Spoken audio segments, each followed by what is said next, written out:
that, boy? Ah!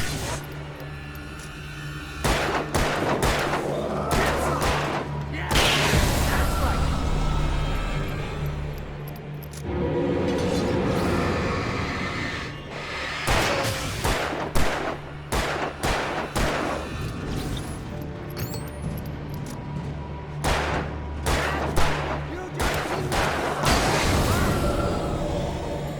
Lover's Peak. Right up these stairs, Wake. Use the flares from the emergency box to hold them off while I get these boards off. Give me the gun. Yeah, no can do, Wake. Are you kidding? Give me the gun! No time for back talk. Pull them off, damn it.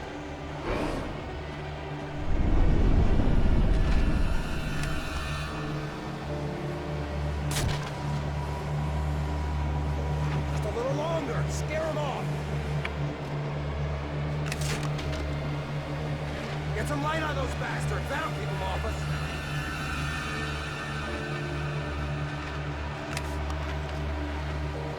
Just a little longer. I almost got it. Okay, it's open. Move it or lose it.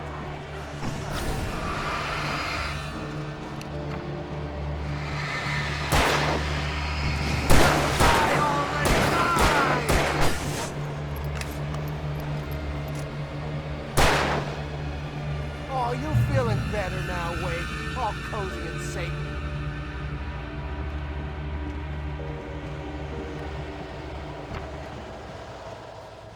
Better get ready. They'll be on us soon. Players here. Get ready. We fight them as long as they keep coming. Give me the goddamn gun! They're coming! That's not how this goes. Get with the program, Wake.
Let's cut the act now.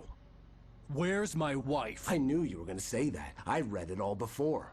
You're a hell of a writer. Congratulations. You're gonna bring about something glorious and terrible once we get you some proper editorial control. What the hell are you talking about? Where's Alice? I want the entire manuscript, or she's gonna suffer bad. You touch her mouth.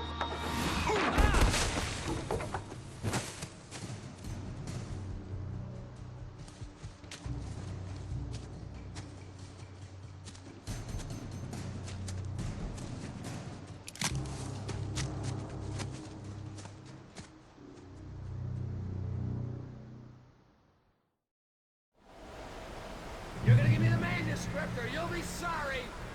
No! Come back here! I swear I'll kill you if you hurt Alice! Do you hear me? Come back Back here! He had Alice, and he wanted the manuscript because he thought it held some magical power. But I had no manuscript to give him. I had to get back to Barry and figure... On more than one occasion, Alice had tried to explain to me how it felt to be afraid of the dark. To her, darkness wasn't simply the absence of light, but something more tangible than that. It was something you could touch and feel. Worse than that, it was something with a mind of its own, something malicious and malign. For her, things changed when they were wrapped in darkness. They turned into something else, something foreign, and nothing was safe or innocent anymore. I'd never really understood what she meant, until now.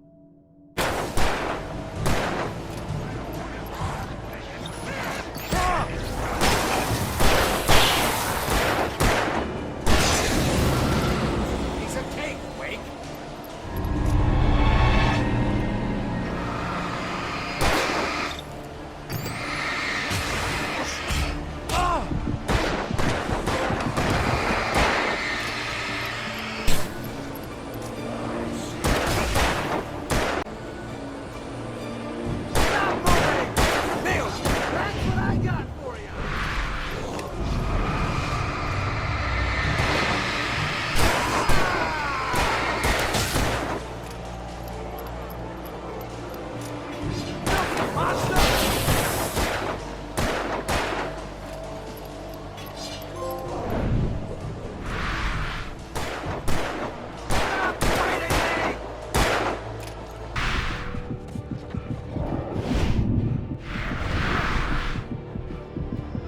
I had heard the plane fall. It made no sense. It was clear that it had just fallen here, but it was very old and obviously hadn't flown in decades. Looking at it sent a shiver down my spine.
The logging site was a mess. The modular office had been pushed off the cliff. Deputy Thornton climbed up from the wreckage excited, breathing hard from the exertion. Nobody there. It's weird.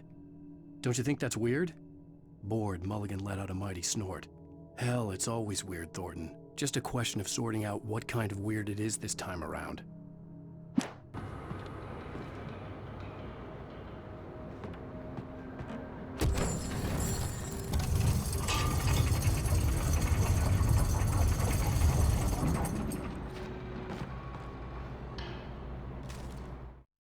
When Barry saw the darkness attack the visitor center, it made him a believer. The men Al said he'd shot, they hadn't been just locals on crank. Somehow the world had changed, like the channel had been switched without warning. You think you're watching a sitcom, and you're really watching a horror show. When the birds started attacking the cabin, Barry wasn't surprised, just terrified. The night had been one desperate situation after another. I was exhausted, and my body felt as though it had been chewed up and spat out. The flashlight was heavy in my hand, and each pull of the trigger sent a painful shock up my arm. But I was finally out of the woods, and things were looking up. That's when I heard the chainsaw.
Logging is a hazardous occupation.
Barry? Ow! The porch is covered with birds. They've got all Hitchcock on me. Stay out of sight. I'm on my way. Don't open the door. What am I, crazy? Stay hidden. I'll be there soon. Just make sure you keep the lights on.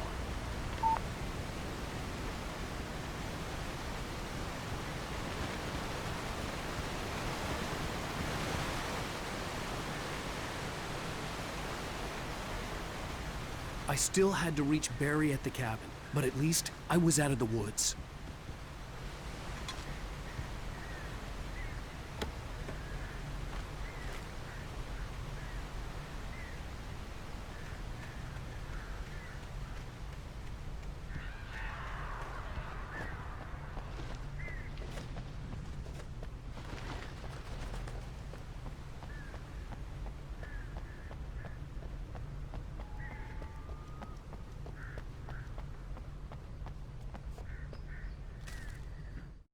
The FBI agent's command froze me in place. I considered surrender. It was all falling apart anyway. I could give in, let someone else deal with it. But it felt all wrong. Call it instinct, his posture, the way he held the gun. He was no friend. Shots ringing in my ears, I leaped for the hole in the fence and stumbled into the darkness beyond.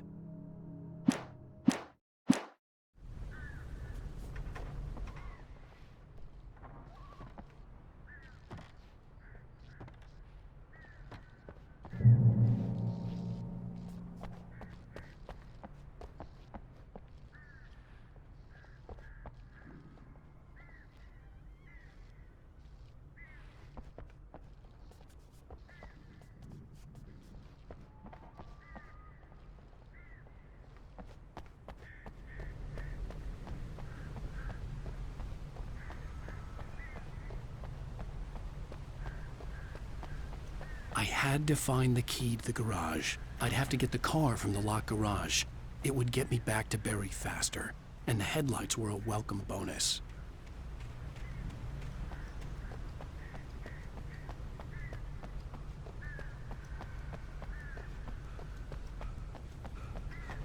I needed the garage key to get to the car.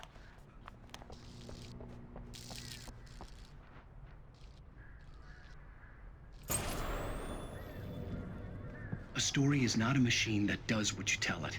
A story is a beast with a life of its own. You can create it, shape it, but as the story grows, it starts wanting things of its own. Change one thing and you set off a chain reaction of events that spreads through the whole thing. The characters have to be true to themselves. The events need to follow a logic that fits the story. A single flaw and the magic is gone. The story dies. Alice dies. You can learn about nature and yourself.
It was the kidnapper. You son of a bitch! Where's my wife? Enough horseplay, Wake. You deliver the manuscript, and you can have your woman back. Simple as that. I don't... Listen. Listen. I'm gonna need time to finish it. I still need to write the ending. I need... a week. It's not done. I need a week. 2 days. The old Bright Falls coal mine is nearby. You can find it easy, city boy. The main building, there at noon. You bring the manuscript, you'll get your wife. If not, well, get me? Yes, I get you.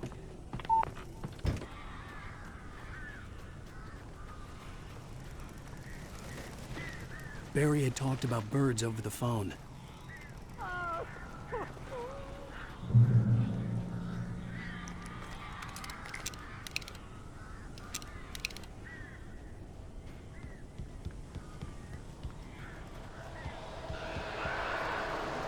Al!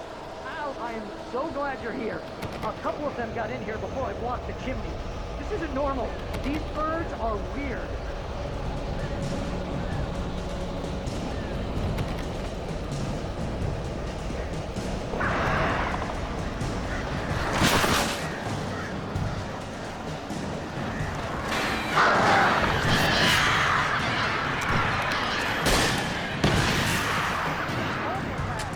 Al, make them go away, please!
Barry, you can open the door now. They're gone. Hey, Al. I'm sorry for thinking you were having a psychotic episode, man. I sent Barry to the town to ask around about a man fitting the kidnapper's description. He'd go through the archives of the local paper. Perhaps he could learn something. Anything about the island and the cabin that had disappeared. The man wanted a manuscript. I had to try to write him one to get Alice back.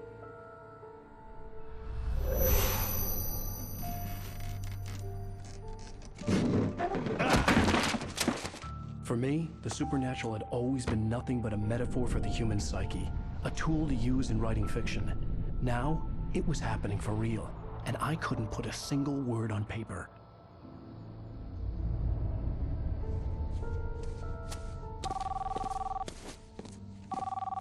Barry Wheeler speaking. This is Rose. Rose? I found Mr. Wake's pages. Oh, you sweet, brilliant girl. Could you and Mr. Wake come get them? I live in the trailer park outside the town. We'll be there in less than an hour. Bye now. See you soon. Have a great day. Hope you come back soon. Welcome to the Oh Dear Diner. Good girl.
How the hell did she get her hands on the manuscript anyway?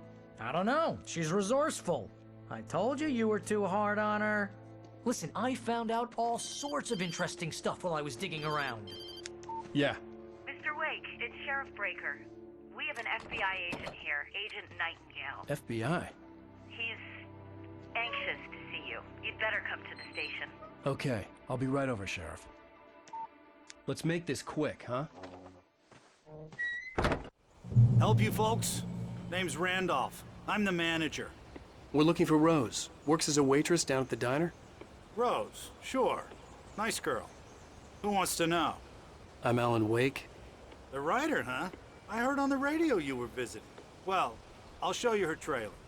That Rose, she's a nice girl. Always pays her rent on time.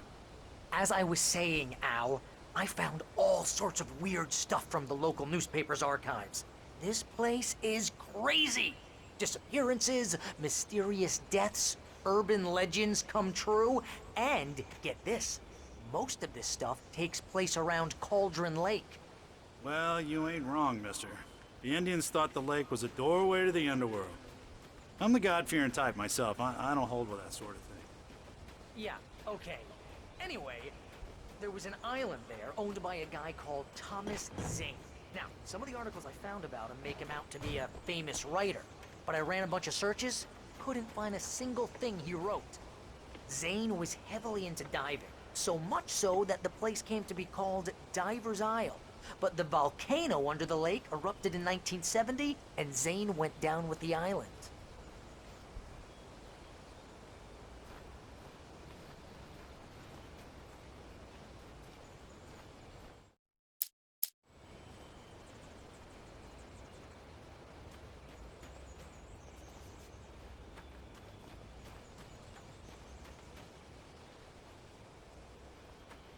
Come on, mister. I'll take you to Rose's trailer.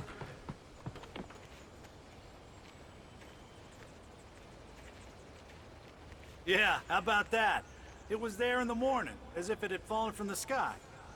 But it would take a tornado to lift something like that. We're damn lucky it didn't crush any of the trailers.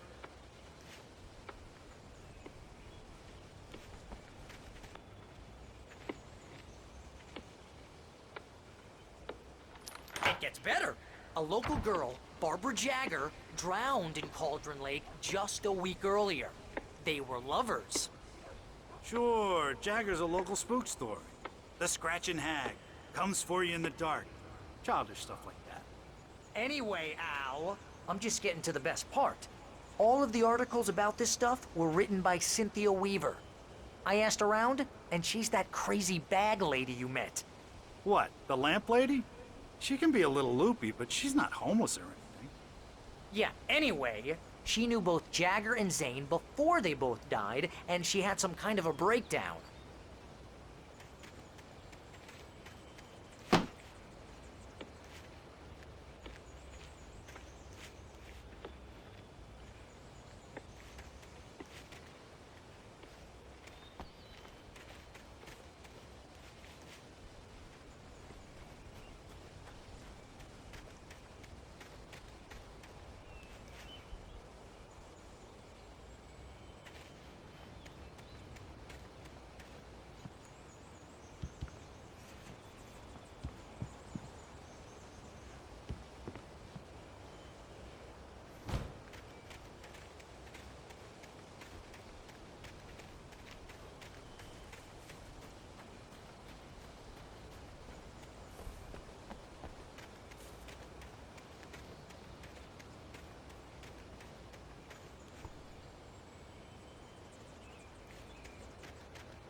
Well, mister, this here's Rose's trailer.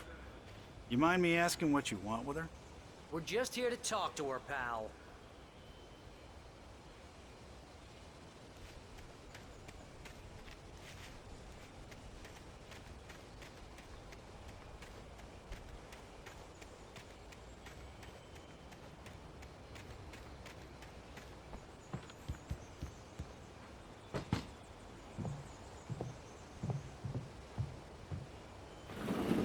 Welcome to...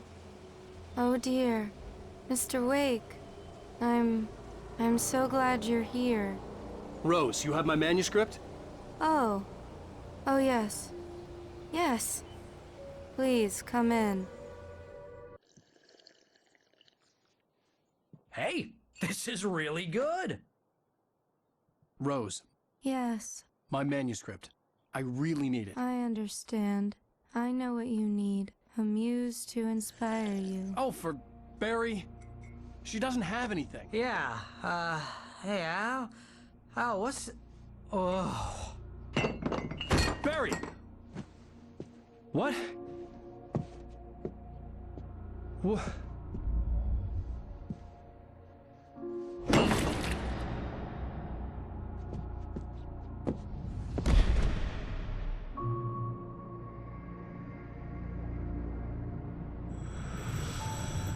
It's coming for you, hiding in my barber's skin.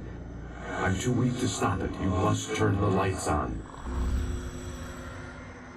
I promised I'd come visit you and your lovely wife. You must finish what you started. I insist. You must turn the lights on. Turn the light on. Back to work, boy.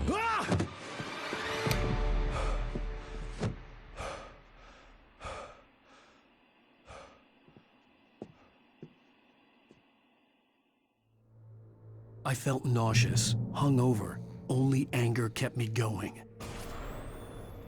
I can't tell reality from dream anymore, but it seems I have an imaginary editor to help me. She's an old woman in a funeral dress. I call her Barbara Jagger. She's very strict. I'm writing faster and faster. My manuscript is being heavily revised. The edits are getting very aggressive, and each day there's less of me and more of her. I hate it, but I know she's right. She promises me I can save Alice this way. She knows more of this than I do. About the complex incantation I'm attempting. About this place. She's worked with another writer under similar circumstances, Thomas Zane. The genre of the story seems to be shifting. It's turning into a horror story. I'm getting close. I can feel it.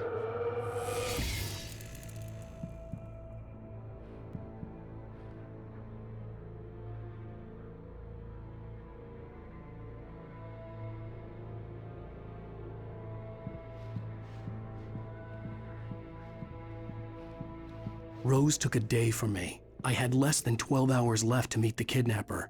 All I could do was get Barry into the car, work something out once I got on the road. Welcome to the Oh Dear Diner. What can I get you today? Coffee? I couldn't work up much hate for Rose. Something had used her to get to me and left its mark. First refill is free. Milk and sugar on the counter there. Would you like to hear today's specials? Thank you. A nice day. Come back soon. Barry was out of it. He was way too heavy to carry. You're right. I deserve more money. I'm so handsome.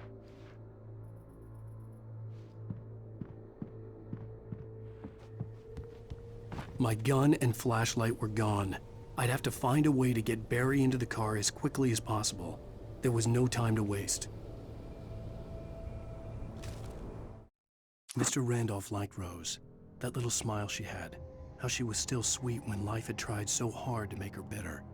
It wasn't any of his business what she did in her trailer. But those strangers, the writer and his smart-ass sidekick, looked like trouble. And they'd been in there for hours, way past her normal bedtime. He reached for the phone and called the sheriff's station.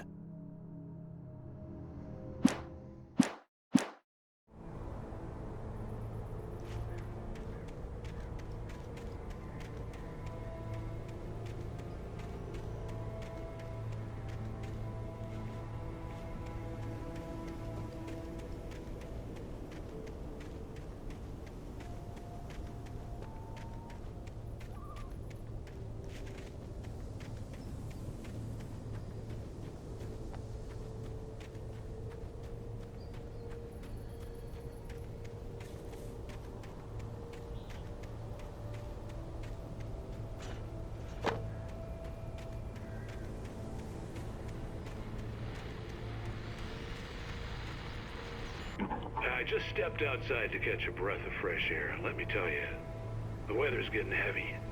Nights like this make me especially glad I'm here talking to you and not home in bed. Once the weather takes a turn like this, I can't sleep at all. It's all tangled bed sheets and dark thoughts, punctuated by the occasional plunge into nightmare. Is it just me? Well, perhaps it is. But I hope I can make the night a little bit easier to get through. Caller, you're on KBF FM. Hey, Pat, it's Walt Snyder. What's on your mind, Walt? Well, I am the way you are, but, well, I can't sleep either, you know? I just been staring out the window here, trying to make sense of it all, but, I ain't been drinking either, you know? Well, you sound like a man with a problem, Walt. I had argument with Danny, and, then I get in trouble with the law, and, I'm just, well... I heard something like that, Walt. Yeah, well, Danny's my best friend, and, they let me on bail today, and now I'm just alone here at the window, waiting, man, and there's something in the air tonight, man. I was just outside looking up at the sky above our broadcast tower thinking the same thing. What are you waiting for, Walt? I don't know. Something's gonna happen. I think I better go. Well, Walt, maybe... No, thanks, Pat. Well, good luck to you, Walt. Hang in there. Let's take a little break, folks. This weather's really something else, huh? Oh, you're gonna get it now. God knows what you've done to that poor girl. This is Agent Nightingale, FBI! Get him up, Hemingway! You're under arrest! You move a muscle, I'll unload right in your goddamn face! Stay right where you are, Spillane!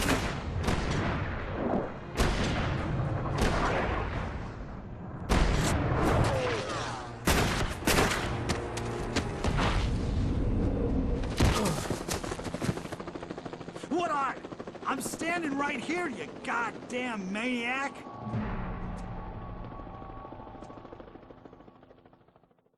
I hated to leave Barry behind, but there was no way I'd miss my appointment with the kidnapper. Give it up, Mr. Blake. Come on. Take it easy on it. Don't let him get away. Move it. Let him get away.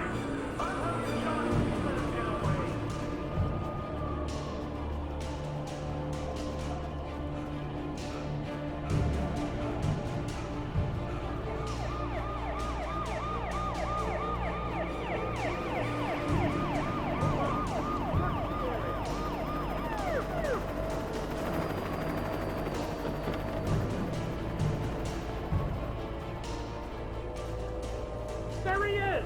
We have the suspect in sight! Okay, men. Keep your eyes peeled. He's gonna try to make it through here.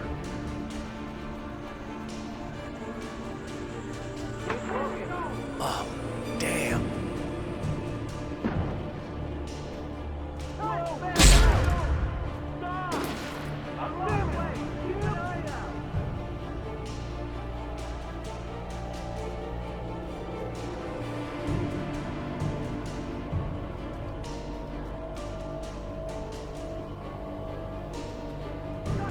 Where'd he go? On the way. Keep an eye out.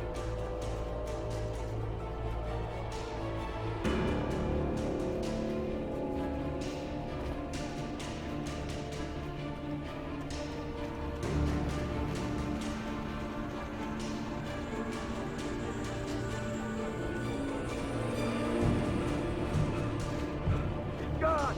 Come on, guys. We need to head him off.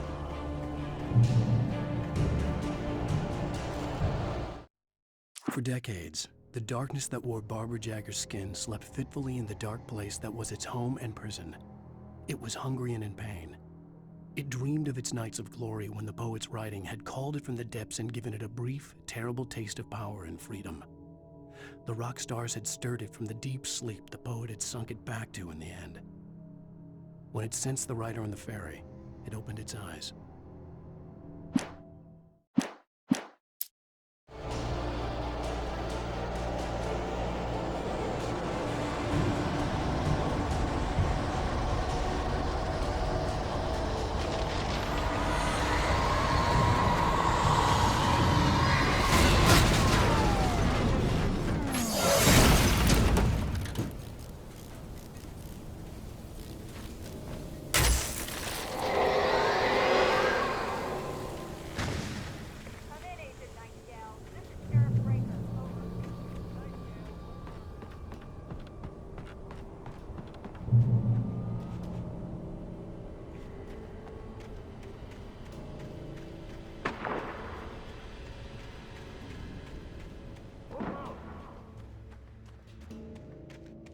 Search the area.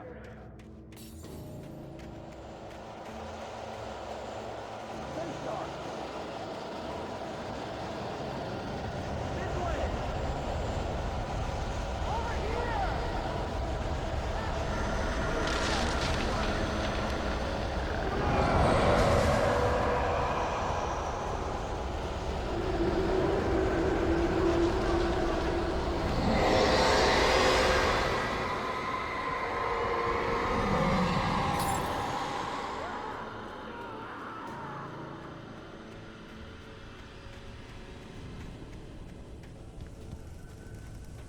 This horror was everywhere I went, circling me.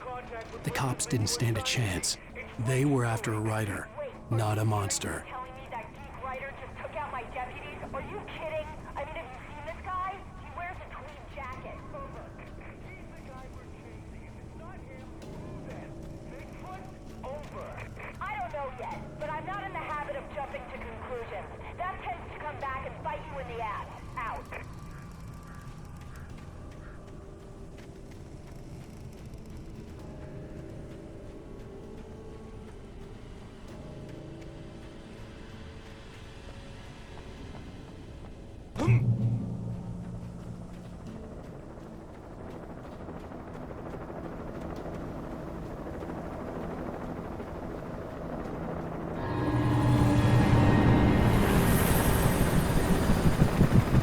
You on the ground. Hold it right there. There's nowhere to run. Freeze!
This is Jane. Mulligan, Thornton, come in. Over. Thornton here.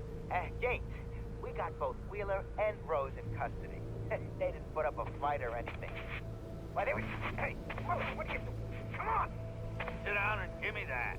Jane, Mulligan here. Over. Go ahead, Mulligan. Over. We got Wheeler and Rose here. Wheeler's drunk or hopped up on something. Speaking of which, that Fed had a pretty distinctive whiff of Otis Scotch about him, if you know what I mean. Over. I don't have anything on that, Deputy Mulligan. Over. Well, whatever. Anyway, Rose is just being plain weird here. You better get Doc in to take a look at both. Over. Gotcha. You better get them here quickly. The Fed's gonna want to interview Wheeler. Over. Oh, yeah, I'll bet he does. Looks like they have a lot in common. Mulligan out.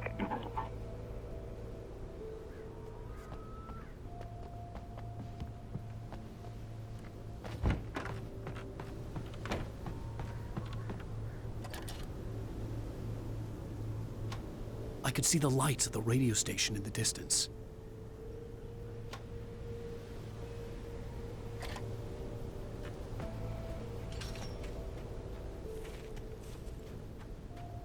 I imagined that the broadcast tower in the distance was part of the local radio station. Maine seemed like a decent guy. Perhaps he could give me directions to the coal mine.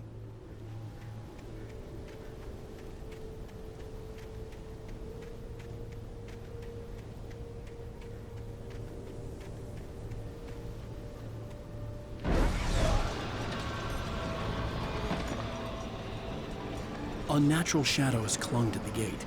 The darkness that was after me was trying to stop me. I wouldn't get through without a light.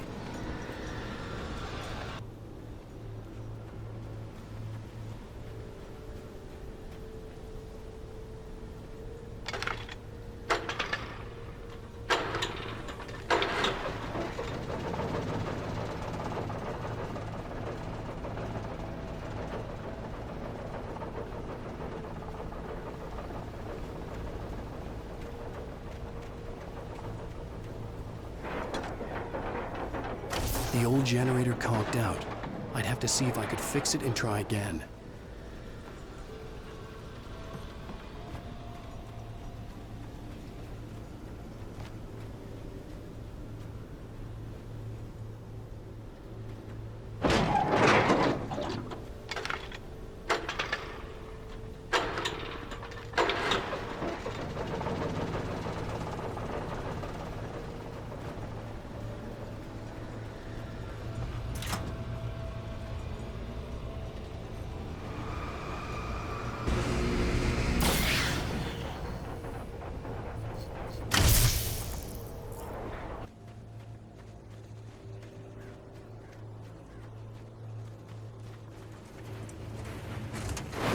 It took me a moment to recognize the flashbang grenades. They were an ideal weapon for my situation. Team 1, come in. Over. Team 1, this is Sheriff Breaker. Report. Over. Team 2, come in. I need a report. Over. Come on, guys. Talk to me. Come in, please. Over.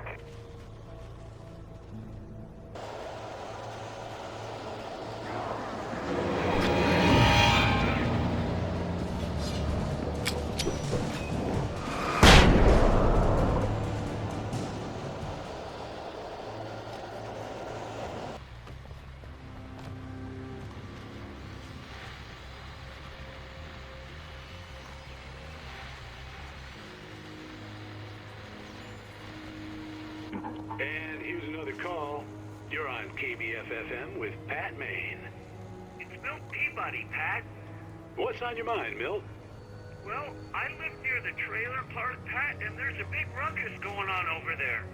Well, that's just up the road from me, too. What's going on, do you know? I don't know, but there's a bunch of police cars there, lots of sirens, a helicopter buzzing around, and I think I heard some gunshots. Gunshots? Yes, sir, like from a pistol. So can you find out what's going on? Because it's just next door and they're popping off guns there. They're still shooting? No, it was maybe 10, 15 minutes ago. It sounds serious, Pat. I'm telling you, it don't sound like no party. Well, I'm certainly going to give the station a call, Milt. Okay. You'll hear it here as soon as I hear from them. Okay, thanks.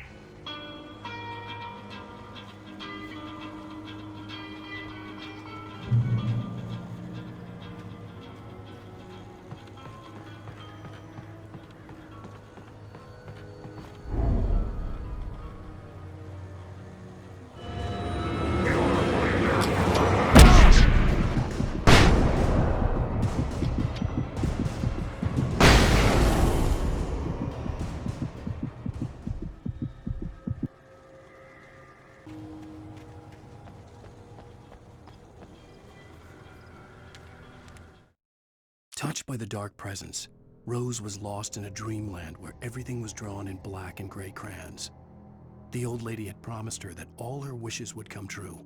She would be Alan Wake's muse. She was smiling so hard it hurt her face. She crushed a bottle full of sleeping pills into the coffee. Deep down inside, she was screaming in terror.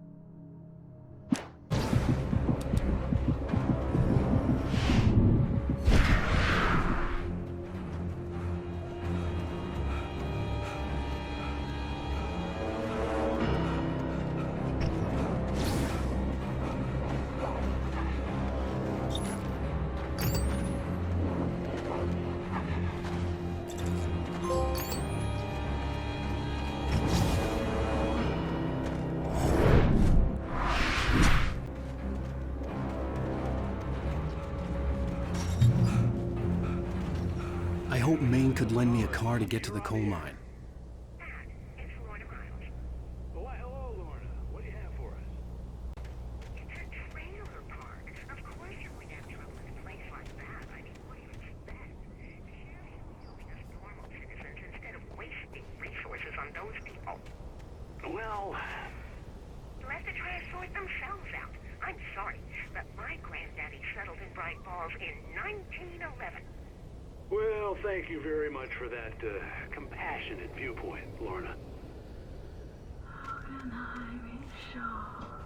Settled in Bright Falls in 1911. Well, thank you very much for that compassionate viewpoint, Lorna.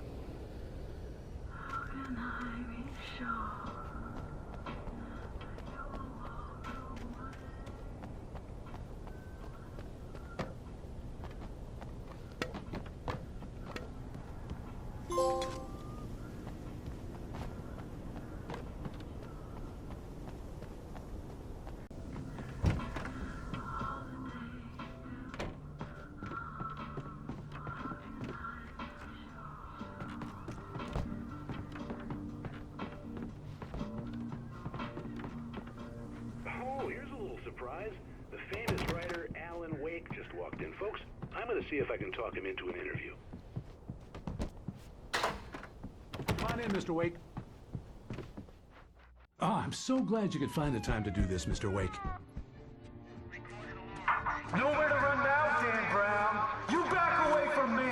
Don't hurt. Whoa, whoa, whoa. Everyone calm down. Put the gun down. We're all friends here, right? Cool your jets, Nightingale. We got him. Judas Priest! What the hell's the matter with you? There's a civilian in there.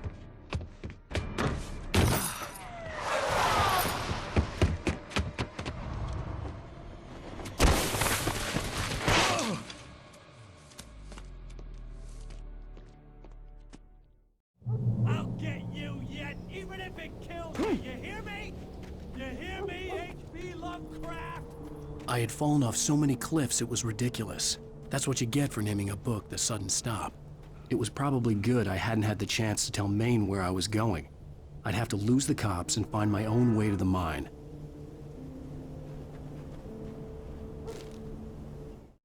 Nightingale stared through the broken studio window into the dark woods. He turned around, started to walk out, but Maine grabbed his arm. "Young man, you almost shot me. You don't shoot off rounds at people like that. What's the matter with you?" Nightingale shook his arm free, marched out. His cheeks burned with rage and humiliation.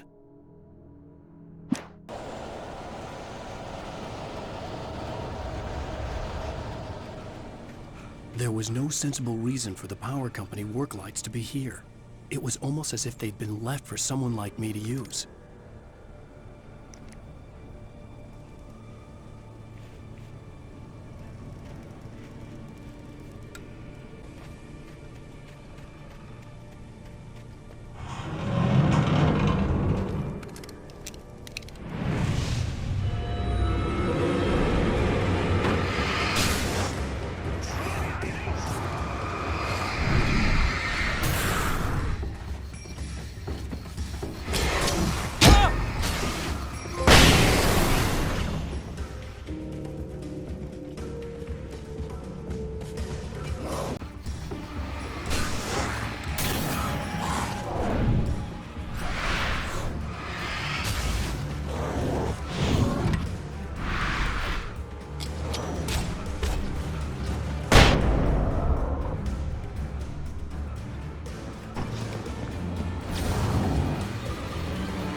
The bulldozer's engine roared to life. Mud and rocks flew as it fought for traction. It crashed through the concrete wall and landed heavily in the yard. If it were an animal, it would have shaken its head after the impact, fixed its eyes on me, and charged. Of course, it had no head, nor eyes. Shadows crawled on its form, twisting it into a monster. Then, it came for me.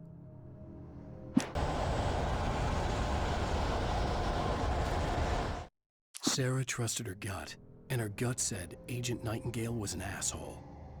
He felt wrong, and it wasn't just the smell of stale booze. It was in the way he flashed his badge, pulled rank, the look in his eyes when he wanted answers. Where was Alan Wake? What was this about an accident? Where was his wife? And most importantly, why did she let Wake go?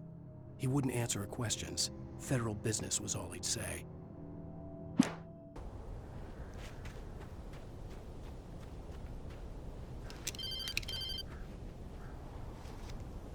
Hello? The most stubborn man I've ever met. Alice? Alice? Alan. I'm so afraid. Keeps me in the dark. Please help me. I look at you, Alan, and it's not you. Something else. Looking out from behind your eyes. Alice, I'm here. I'm so alone here. It's all gonna go to hell. You need to be careful. Cooperate. The connection had been terrible, but that wasn't the only thing that hadn't been right with the call. She sounded wrong somehow, but she had called me. The pipe wrenched itself loose from the bridge's steel framework. Wrapped in darkness, it floated in midair, twitching. For a moment, I didn't understand what I was looking at. The heavy object lurched at me with impossible force. I threw myself out of the way, but just barely. When I turned my flashlight on it, it shook in a dark rage before it flew at me again.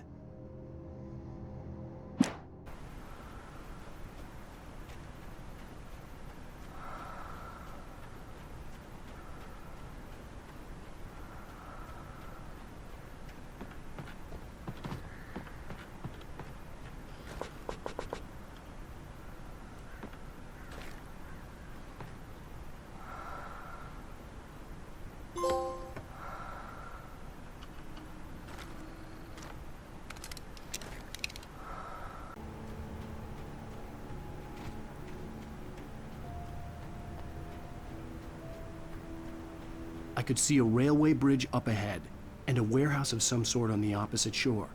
I hoped I could find a car from there.